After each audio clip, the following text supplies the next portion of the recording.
আসসালামু আলাইকুম। আশা করি আল্লাহর অশেষ মেহেরবানিতে সবাই ভালো আছেন। আপনাদের একাংশের অনুরোধে আমি অনেকদিন পরে একটি তথ্যবহুল ভিডিও নিয়ে এসেছি। আজ আমি কর্তব্যরত বা ক্যাম্পে, জেলে, রেস্টে, ব্লক বা ফ্রিজ হওয়া আনসার, পিসি, এপিসি এবং যারা আবেদনপত্র জমা দিয়েছেন তাদের বিস্তারিত বিষয় নিয়ে ভিডিওতে তুলে ধরার চেষ্টা করেছি এবং ভিডিওর শেষ দিকে দুটি বিশাল নিয়োগ বিজ্ঞপ্তি নিয়ে কথা বলবো, যেটিতে 18 থেকে 32 বছর বয়সী চাকরি প্রার্থীরা আবেদন করতে পারবেন। আপনারা সাবস্ক্রাইব করতে ভুলবেন না। আশা করি ভিডিওটি আপনাদের অনেক উপকারে আসবে। আমি দেখেছি অনেকে ভুল তথ্য উপস্থাপন করেছেন যে আনসার বাহিনীর বেতন বৃদ্ধি করা হয়েছে। আসলে বেতন সংক্রান্ত তথ্য কোনো আনসার কর্মকর্তা বলেননি বা আনসার ও গ্রাম প্রতিরক্ষা বাহিনীর ওয়েবসাইটে প্রকাশ করা হয়নি। তবে আনসার ও গ্রাম প্রতিরক্ষা বাহিনীকে সংস্কার করবে বলে জানান আনসার ও গ্রাম প্রতিরক্ষা বাহিনীর মহাপরিচালক মেজর জেনারেল আব্দুল মুতালেব সাজ্জাদ মাহমুদ, এবং তিনি আরো বলেন সংস্কার শেষ হলে শক্তিশালী বাহিনী হবে বাংলাদেশ আনসার বাহিনী। স্যারের কথা থেকে আমরা বুঝতে পারি যে ভবিষ্যতে তিনি আনসার ও গ্রাম প্রতিরক্ষা বাহিনীর সদস্যদের পর্যায়ক্রমে আরো অনেক সুযোগ সুবিধা বৃদ্ধি করবেন। বর্তমানে দেখা যাচ্ছে আনসার ও গ্রাম প্রতিরক্ষা বাহিনীর সদস্যরা অনিয়ম ও সন্ত্রাস নিরসনে এবং দেশের বিভিন্ন গঠনমূলক উন্নয়নমূলক কাজে অসাধারণ অবদান রাখছেন। এবার আসি জেলে থেকে আনসার সদস্যদের সম্পর্কে। আপনারা সবাই জানেন শুরুতে প্রায় 375 জন আনসার সদস্য কারাগারে থাকলেও বর্তমানে প্রায় অনেক আনসার সদস্য উকিল ধরে জামিনের মাধ্যমে বের হয়ে গেছেন।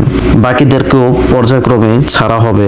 এক সিনিয়র আনসার সদস্যের বলা তথ্য মতে তার পরিচিত 3 বন্ধু উকিল ধরে জামিনের মাধ্যমে ছাড়া পেয়েছেন, কিন্তু তাদেরকে কোর্টে হাজিরা দিতে হয়।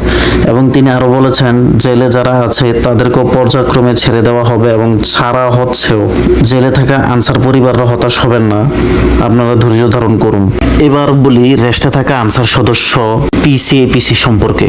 আন্দোলনের আগে যে সকল আনসার, পিসি, এপিসি রেস্টে প্যানেলে বাড়িতে ছিলেন তারা এখনো বাড়িতে রয়েছেন, অর্থাৎ তাদের SMS এখন আর আসতেছে না, কারণ রেস্ট কথা উঠিয়ে নেওয়া হয়েছে, তাই কোটা তো খালি হচ্ছে না। আগে সবকিছু একটা নির্দিষ্ট প্যানেলে সংগঠিত হতো, যে 3 বছর পর 6 মাস কিংবা 7 মাসের রেস্ট। এই রেস্ট অবস্থায় বাড়িতে রেস্টে থাকা আনসারদের SMS দিয়ে চাকরিতে জয়েন করানো হতো, কিন্তু বর্তমানে রেস্ট প্রথা উঠিয়ে নেওয়ার কারণে কর্তব্যরত আনসার সদস্য জব করতেছে এবং রেস্টে থাকা আনসার সদস্যরা রেস্টেই রয়ে গেছে। তাই এই সমস্যা নিরসনে বর্তমানে রেস্টে থাকা আনসার সদস্যদের জন্য গার্ড সংখ্যা বৃদ্ধি করে পর্যায়ক্রমে তাদের জয়েন করানো হচ্ছে। আপনারা ইতিমধ্যেই শুনেছেন জানুয়ারিতে গার্ডের সংখ্যা 33 বৃদ্ধি করে 295 জন আনসার সদস্যকে চাকরিতে জয়েন করানো হয়েছে। ফেব্রুয়ারিতে 11 গার্ডে 146 জন আনসার সদস্যকে জয়েন করানো হয়েছে এবং চলতি মার্চে 2 গার্ডে 92 জন আনসার সদস্য নিয়োগ করা হয়েছে। আপনারা ধৈর্য ধারণ করুন, যেহেতু সংস্কার কাজ শুরু করা হয়েছে সব আনসার সদস্যদের চাকরিতে যোগদান করানো হবে। ইতিমধ্যেই রেস্টে থাকা অনেক পিসি, এপিসি এবং আনসার সদস্যদের SMS আসছে এবং যোগদানও করছে, তবে সবার একসাথে হবে না। সংস্কার যেহেতু শুরু করেছে একটু সময় লাগবে, আপনারা ধৈর্য ধারণ করতে হবে। এবার আসি ব্লক বা ফ্রিজ হওয়া পিসি, এপিসি এবং আনসার সদস্য সম্পর্কে। আপনারা অলরেডি জেনে গেছেন ফ্রিজ হওয়া প্রায় 2000 আনসার সদস্যকে ফ্রিজ খুলে SMS পাঠিয়ে যোগদান করানো হয়েছে। বাকিদেরকেও একটু সময় নিয়ে ব্যবস্থা করা হবে। পর্যায়ক্রমে সবাই SMS পাবেন, তবে যারা ব্লক বা ফ্রিজ খোলার জন্য ফর্ম পূরণ করে জমা দিয়েছেন তাদের SMS আগে আসার পসিবিলিটি রয়েছে। আরেকটি বিষয়, যারা আন্দোলনের অনেক আগে ব্লক হয়েছেন তারা সরাসরি খিলগাঁও আনসার সদর অফিসে যোগাযোগ করবেন। ফ্রিজ হওয়া আনসার সদস্য ভাইয়েরা আপনারা নিশ্চিত থাকতে পারেন যে একটু সময় বেশি লাগলেও ফ্রিজ কাটিয়ে SMS পাবেন। অনেকে বলেন যে ঢাকা আন্দোলনে ছিল না বা বিভিন্ন বিভাগে কর্মরত ছিল, তারপরেও ব্লক বা ফ্রিজ করা হয়েছে। এই বিষয়টা সুষ্ঠু তদন্ত করে গার্ড সংখ্যা বৃদ্ধি করে তাদেরকেও SMS দিবে বলে আশা করা যায়। তবে শৃঙ্খলাজনিত কারণে ফ্রিজ হলে এই ফ্রিজ কিন্তু ব্লকের সমপর্যায়ে ধরা হয়। আর বর্তমানে অনেক জায়গায় ভেরিফিকেশন চলছে এবং পর্যায়ক্রমে ব্লক বা ফ্রিজ খোলা হচ্ছে। কারো যদি এখনো নট ভেরিফাইড দেখায় সেটা আনসার জেলা অফিস বা খিলগাঁও হেডকোয়ার্টারে জানানোর চেষ্টা করবেন।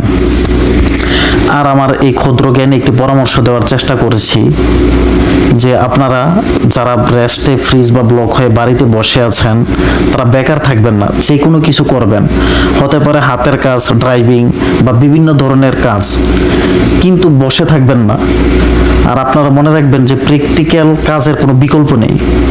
বেকার একটু অভিশাপ, সময়কে কাজে লাগাবেন, কারণ রিজিকে আপনার হাত নেই। স্বল্পদৈর্ঘ্যের এই জীবনে সবকিছু আল্লাহ তাআলাই সিলেক্ট বা নির্দিষ্ট করে রেখেছেন।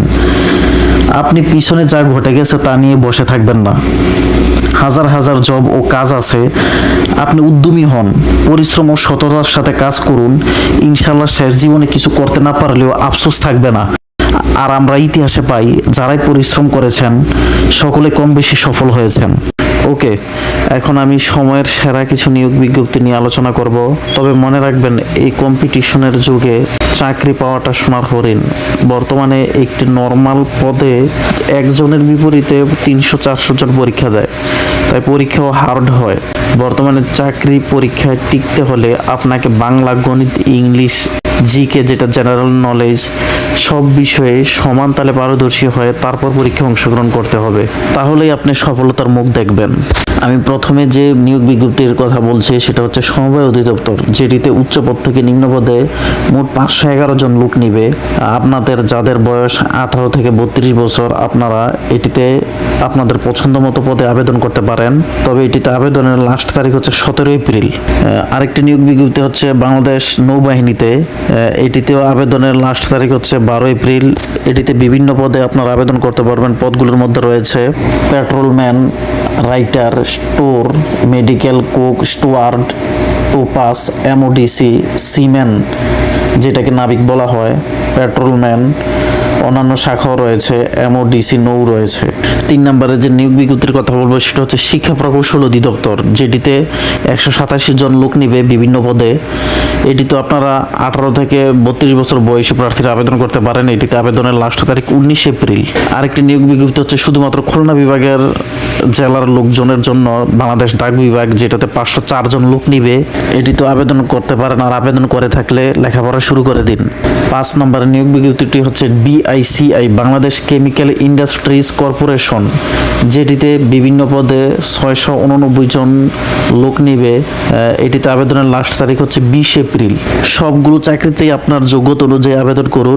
আর মনে রাখবেন, শুধু আবেদন করলেই হবে না, আপনাকে জব রিলেটেড বইও পড়তে হবে। আর আপনারা যারা আনসার বাহিনীর 275 পদের নিয়োগ বিজ্ঞপ্তিটিতে আবেদন করেছেন, লেখাপড়া শুরু করুন। আর সৈনিকের পরীক্ষাটা একদিনেই লিখিত ভাইবা মেডিকেল হয়ে যায়। আর এই বিজ্ঞপ্তিটা যেহেতু আনসার অফিসিয়াল জব, তাই লিখিত ও ভাইবা আলাদা দিনে হবে। পরীক্ষা এডমিট কার্ড, কলম, প্রয়োজনীয় সার্টিফিকেট নিয়ে যাবেন।